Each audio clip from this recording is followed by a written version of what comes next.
Wherever you are right now, perhaps by a dim lamp, perhaps on a quiet road, perhaps lying awake while the rest of the house sleeps, I invite you to settle into this hour as one settles into a familiar armchair.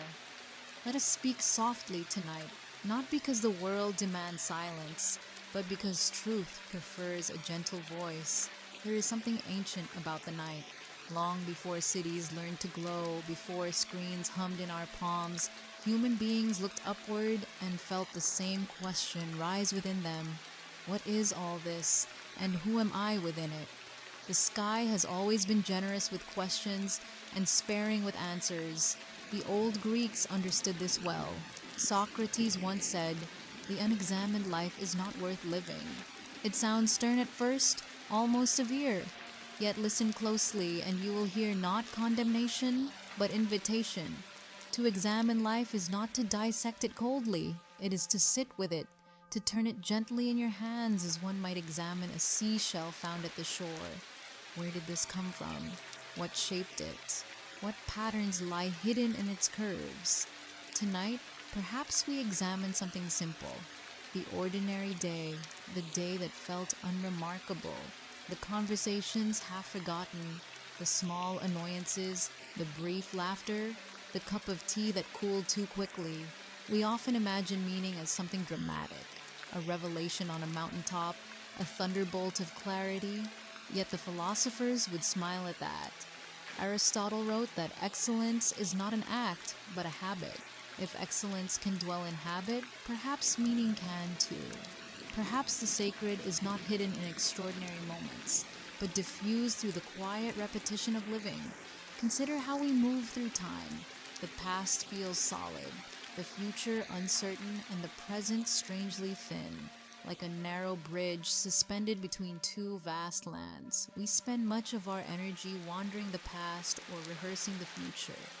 Rarely do we rest on the bridge itself, and yet, this thin present is the only place life ever truly happens.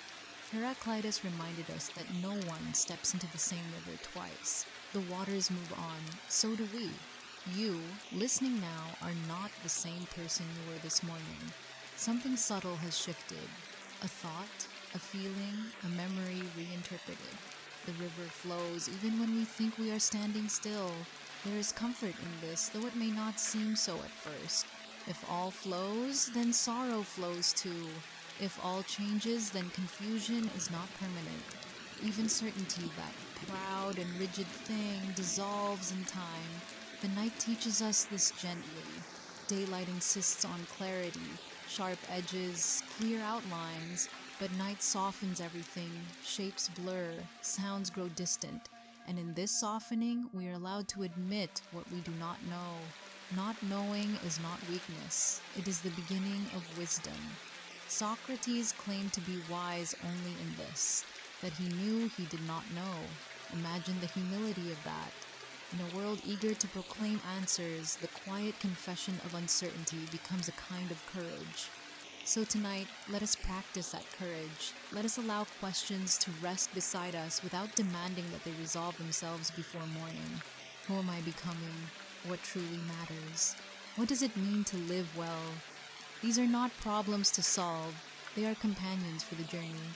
Perhaps you have noticed how silence changes when you truly listen to it. At first, it seems empty.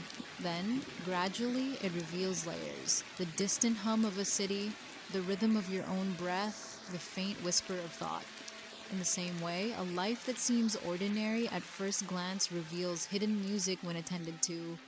Stay with me in this quiet hour.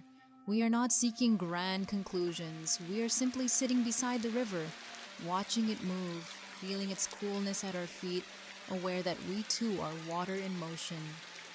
And if that is so, if we are flowing, then perhaps our task is not to cling to the banks, but to learn the art of drifting with awareness. Let us continue gently. Imagine for a moment that your life is not a straight road, but a room with a fireplace. Each experience is a small piece of wood you place into the flame.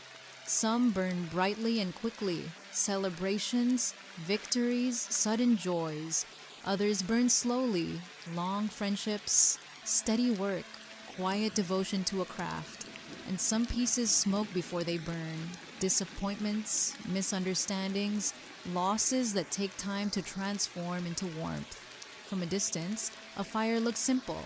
Up close, it is endlessly complex. So it is with a human life. We are often impatient with our own becoming. We want clarity too soon. We want the story to explain itself while it is still being written. But a page cannot summarize the book, and a single chapter rarely reveals the theme. There is a gentle discipline in allowing meaning to ripen. Think of how fruit grows. It does not argue with the tree. It does not rush the sun. It does not compare itself to the fruit on the neighboring branch. It simply participates fully in its conditions.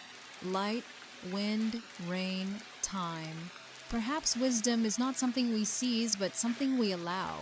Many people believe philosophy lives only in libraries and lecture halls. But listen carefully. Philosophy is already present in your daily choices. Each time you ask, what is the right thing to do? You are standing at the doorway of philosophy. Each time you wonder, what is enough? You are walking its corridors. The deepest questions wear ordinary clothing. There's also this quiet paradox. The more we try to control every outcome, the more fragile we feel. Control promises safety, but often delivers tension. Attention, however, simple, steady attention, brings a different kind of stability. When you attend to what you are doing, even a small act becomes complete.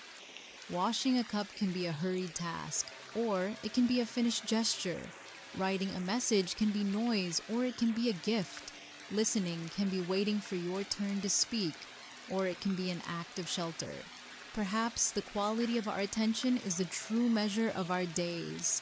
Notice how rarely we are taught how to rest inwardly. We are taught to achieve, to acquire, to optimize, but not to sit in friendly stillness with ourselves. Yet without that inner friendship, every success feels slightly rented, never owned. Try something now as you listen. Do not change your breathing, just notice it. No improvement, no technique, just recognition.